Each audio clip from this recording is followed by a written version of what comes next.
আসসালামু আলাইকুম এভরিওয়ান, সবাই কেমন আছো? তোমাদের জন্য নিয়ে আসলাম নতুন আরেকটি গল্প। গল্পটির নাম হলো রিধিকা।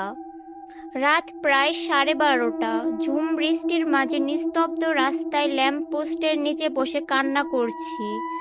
আজকে আমার বিয়ে ছিল, কিন্তু আমি যাকে ভালোবাসি তার জন্য পালিয়ে এসেছি। 9টা বাজে আসার কথা থাকলেও সে এখনো আসেনি। ফোনও বন্ধ আসছে বারবার। সে আমার সাথে বেইমানি করেছে। এই অবস্থায় আমি বাড়িতেও ফিরে যেতে পারবো না। আমাকে মেরে ফেলবে বাবা। এখন বসে কান্না করা ছাড়া আর কোনো উপায় নেই। কয়েকটা ছেলে আমার দিকে এগিয়ে এসে জিজ্ঞেস করলো, আপু কোনো সমস্যা? আমরা কি কোনো সাহায্য করব? ছেলেগুলোর মতলব ভালো না দেখে আমি বললাম, না কোনো সমস্যা না, আপনারা জানতো ভাই।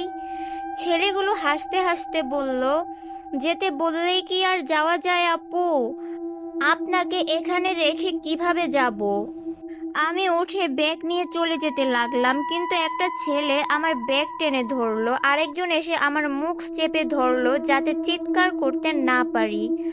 আর দুইজন আমার হাত ধরে ফেললো। আমি অনেক চেষ্টা করেও নিজেকে ছাড়াতে পারলাম না তাদের হাত থেকে।